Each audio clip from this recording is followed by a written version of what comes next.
مستفز مبخوت ورب الكعبة انه انسان مستفز، مبخوت بعامل امريكا يا اخوان، دالاس ولوس انجلوس ونيويورك بعملها معاملة الريان ومعيذر.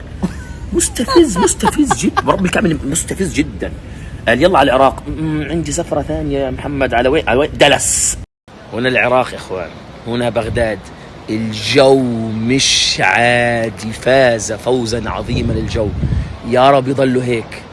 مش عادي الجو يا اخوان، نسمة هوا عليل خفيف خرافي. فاز الجو، فاز الجو. ان شاء الله كل شيء يكمل معنا فايز في هي السفرة. سبحانك يا الله. في غضون هذول الشهرين ونص انا وصلت العراق مرتين، ومبخوت وصل العراق مرتين، وبتزيد بغداد مرتين، العراق 3 مرات، رحت البصرة كاس الخليج. انا ما رحت. سبحانك يا الله، اشياء غريبة عجيبة. ولكن احنا في ضيافة مين يا اخوان؟ الرائع الجميل القوي جدا بعلاقاته، صانع المحتوى العراقي الذي نفخر به جميعا، عبد الوهاب حبيب قلبي. اسرع حدا في حياتي بشوفه بيستقبلني من بعد الطياره. يلا حسن سمعتي بهذا الموضوع، حسن سمعت انه ما يتاخر على المواعيد.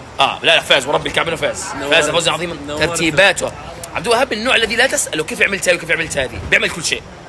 هون في العراق انا اعرف اسم واحد هو يخلص كل شيء، نورت عبد الوهاب المولى، الله يرضى عنه. طبعا غير انه انسان هيك، روحوا شوفوا حسابه ومواقفه وقضايانا التي يناقشها، قضايا الأمة يا إخوان التي يقف فيها سندا لنا ولقضايانا جميعا. بارك الله في هذا الشخص، هذا شخص غانم. هذا شخص يا خير من يمثل. يا إخوان انظر إلى جمال بغداد وشوارعها، ورب الكعبة احنا في بغداد، ورب الكعبة احنا في بغداد يا إخوان، وشوارع بغداد. فاز الجسر المعلق في بغداد. يلا أهلنا في بغداد أعطونا معلومات عن هذا الجسر. بعشق المعلومات، متى انبنى، كم صار له، كم طوله. يبسطوني معلومات. مش عاجبني أداءكم، مش عاجبني معلوماتكم قليلة. بقدر أسأل عبد الوهاب وأنهل من علمه، ولكن ما بدي. عبد الوهاب إيش هذا الجسر المي اللي تحتنا؟ أي نهر هذا؟ نهر دجلة. هذا دجلة. سأكتب ما أنا باخذ بسب علي. سأكتب هذه المعلومة. أهل العراق أعطوني من علمكم الشيء الكثير. انطلقنا. وقد وصل محمد الحميدة وضياء عليان. طبعا حميدة أول مرة في حياته بيجي على العراق. أكيد. أنت رقم ممكن كم؟ احكي لهم القصه. انت رقم كم؟ الثانيه برضه برعايه نفس الشخص اللي جابك. قول لي. اخوان لقينا محمد على باب الطياره. شو معلم؟ في قوي. جنسيه عراقيه واحنا مش لا عارفين. الناس اللي احنا معاهم كثير اقوياء، ورب الكعبه انه قال لي روح جيب اصحابك من باب الطياره. مين هو؟ مين طلع بلش حمايتي، بلش يعطيك الرياكشن تاعك، جوك بلش يستخرج على جوك. مين ايوه يا اخوان، هي لازم روح جيب اصحابك من باب الطياره. لا مين يا تمزح. محمد؟ مين؟ انا ما عمري رحت جبت اصحابي من باب الطياره. ايش دخل روح جيب اصحابك من باب الطياره؟ اقسم بالله روح جيب اصحابي من باب الطياره. محمد انه عادي، انه نورمال. كان لازم تشوفوا رياكشن ضياء وحميد لما شافوني على باب الطياره. كم؟ انا شاب عسل. وانت كم؟ 2-1. يا زلمه والله يا زلمه نقطعكم، بتعرف يعني نقطعكم. معلم احنا جايين هون نفكر جايين سياحه لسفر. قاعد اصور مو؟ ايه اتذكر هذا حكي. ايش منسف الكردي. ايش في منسف كردي؟ منسف كردي. وين راح يصير اللعبه؟ بجراج حويدر. ايه ما حد ما يطلع بجراج حويدر. بدي افهم شو كراج حويدر، بدي افهم. راح ناكل دولمه مع الجميل الله عليه. بكره. كم النتيجه بكره بسرعه؟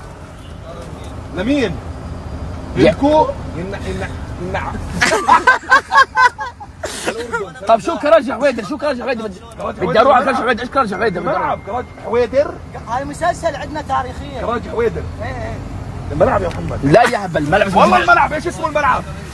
الملعب لا يا زلمه الملعب جد عندنا. يا زلمه كراج. قرروا يكبسوا على الجماعه وهم بيلعبوا. العبطاب. نفاجئهم. قرروا يفاجئوا. يا رب يكحشوكم. هات يا كابتن. مو بالملعب.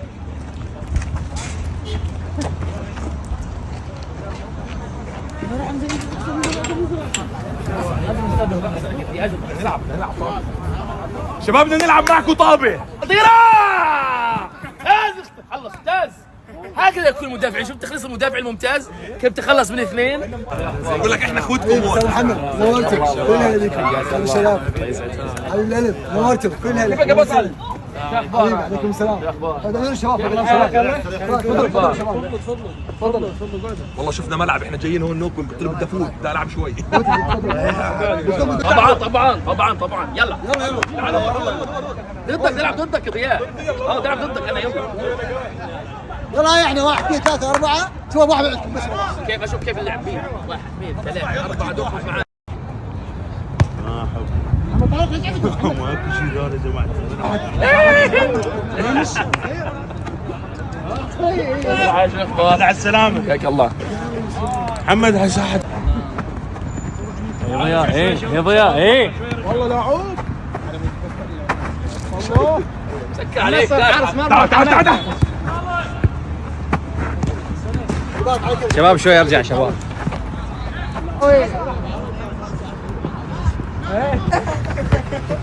هاي شنو هاي ابراهيم؟ قطان.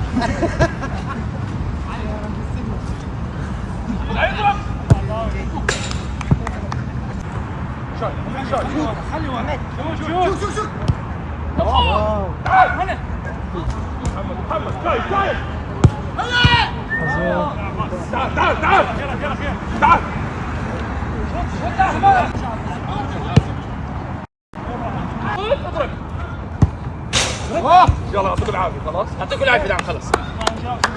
بارك الله فيكم. يعطيكم الف عافيه.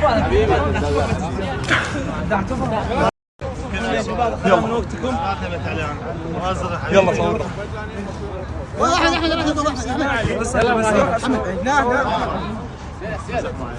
الشباب شوي. يلا شباب. هذا فيديو. مين بكره رايح مصر يا اخوان؟ بس احنا محمد ما هو تبيع فايزين. تعال طني لك. لا روح يا تاخرت.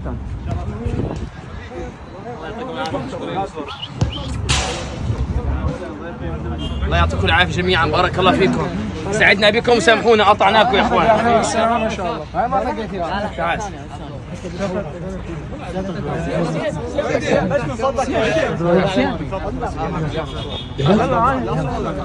خلاص خلاص عم بقلب فيديو شباب. تعال عند محمد ابو يوسف.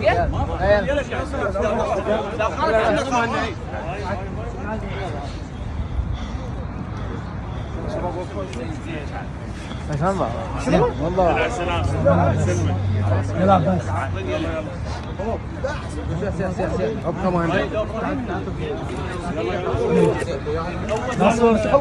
اقول دائما لو لعبنا 100 مره بعد ذلك في بغداد تبقى الاولى معك. الاولى.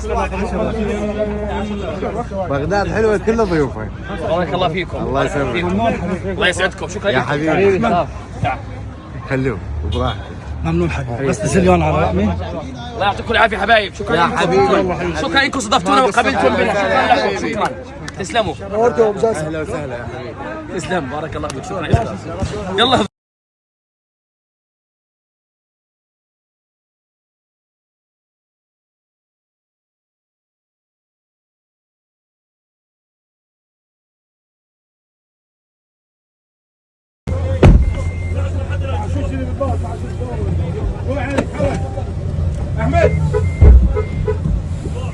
هلا متى اطلع اطلع راسي؟ دافع متى اطلع راسي؟ خلاص دخلنا جوا الطلعه ما حدش حيشوفه. الباني نلزق. مش عادي وين فوتنا. لا لا لا لا لا لا لا. تعرف شو المشكله ولا؟ ولا بدي اعرف شو المشكله معلم. طلع الملعب بالله الملعب. فزنا ولا ما فزنا؟ فزنا فوزا عظيما بالله. روح على هذا على الشارع بدي اتكلم فيه. بدي اطلع فوق. اطلع من هون. تطلع من هون. تطلع من هون. من هون. دخول الجبار الى استاد جذع النخله. وان راقبت وتابعت ولاحظت ستجد انه فعلا معمول على شكل جذع نخله.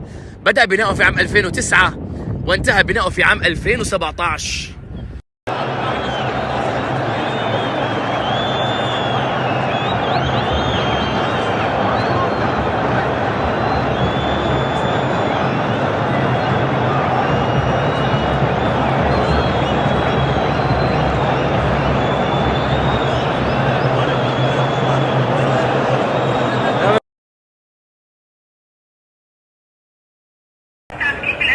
كله تمام. حنفوز ان شاء الله 3-1. يا اخوان ابو الليث الاستاذ لطفي الزعبي في مقابله تلفزيونيه. هذا شطبنا محمد. اولا الاجواء بتجنن. اولا الاستقبال رائع بجنن. كل شيء حلو صراحه. حاسين طلع راديو هذا. حاسين حالنا يعني ببيتنا عند اهلنا وناسنا. الاستقبال جميل جدا. الكرم غير عادي. البساطة، خفة الدم، دماثة الأخلاق، كل شيء رائع. الاستقبال رائع. وصلنا للمقصورة الرئيسية. انت الراعي اللي جنبي على فكرة صوته دائما عنده مشاكل. فالمهم كل شيء حلو، وقبل تقريبا 3 ساعات صح احنا؟ نعم شوي موجودين، الملعب فل ما فيش. من 5 ساعات الملعب امتلأ. محمد عدنان جاي قبلي ب5 ساعات بقول لك الملعب انا VIP.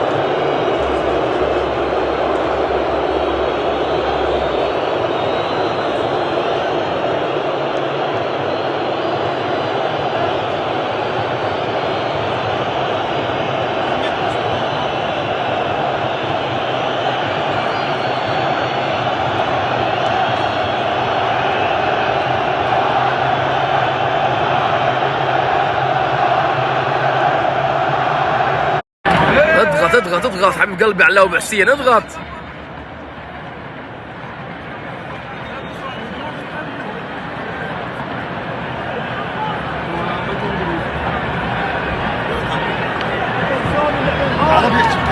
يلا بعد لا تعيد يوصل فوشولين قال لك والله والدين.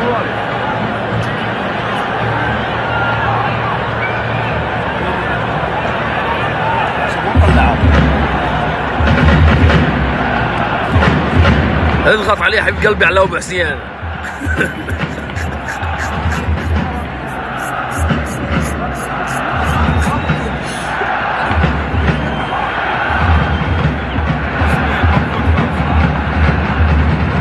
حتى الان توقع مبخوط صحيح 100%. 0-0 حتى الان، نلعب على الدقيقة 80.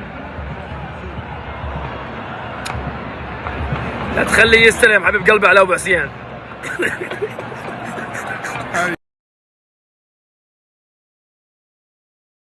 ابو النعمان يا زين، يلا يا زون يا زين، وحش عسل، ما تقول يا رب.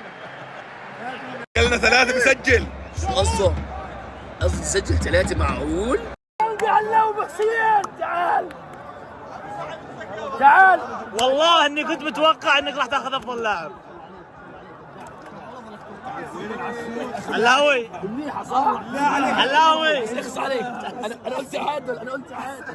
بالله لا تقول الحب. اسالك بالله. لا والله كنت متوقع راح تكون افضل لاعب والله. بالله عليك. نورك يا حبيبي، نورك. كنت 24 ساعه دائما كنت تقول افضل لاعب. حبيب قلب على ابو حسين.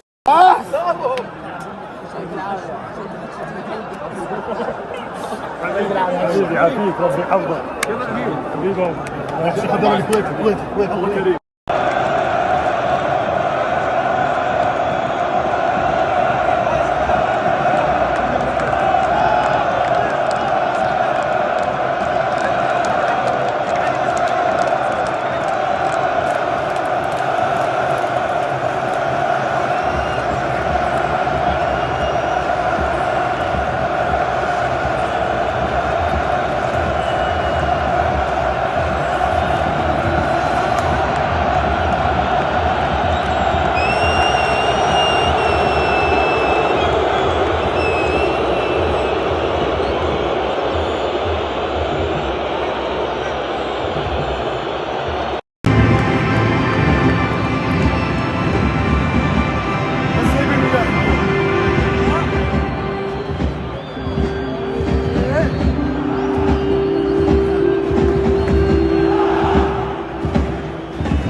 المنتظرة قمة تصفيات كأس العالم، العراق الأردن يتواجد فيها رسميا أمام أكثر من 60,000 متفرج في استاد جذع النخلة.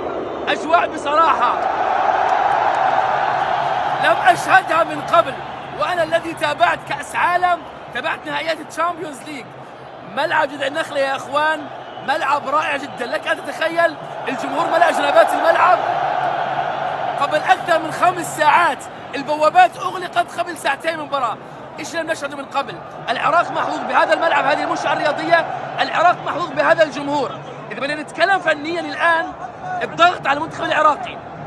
مين مطالب بالفوز اكثر؟ المنتخب العراقي، لانه خسر في كاس اسيا من المنتخب الاردني. المنتخب الاردني لو خسر اليوم مش نهايه الدنيا، في مباراه اخرى في شهر 5. الضغط على مين؟ على المنتخب العراقي. لو ما فازت العراق اليوم مشكله كبيره. لو اخذت الفريقين ولعبتهم في اي ارض محايده، الاردن ستفوز. برايي المنتخب الاردني اعلى فنيا من المنتخب العراقي، نعم، بس مع ذلك ممكن العراق تفوز اليوم. الضغط على العراق هذا دور المدرب، انه يطلع منهم هذا الضغط. الارض ممكن تلعب مع المنتخب العراقي، نعم ممكن. هذا الجمهور يلعب مع العراق، ممكن جدا، ممكن العراق تفوز. المباراة جميلة، المهم 90 دقيقة تكون أشبه بكرنفال واحتفال. مش معقول نضرب هذا الخط كله والمباراة ما يكون فيها أهداف. بدنا أهداف، بدنا مباراة غزيرة بالأهداف، بدنا مباراة فنيا تكون عالية، لأنه هذول الفريقين مرشحين فوق العادة أن يذهبا إلى كأس العالم. أنا مبسوط، أنا مستمتع جدا، أنا في العراق، أنا في جذع النخلة. خلينا نتابع المباراة، يلا انطلق.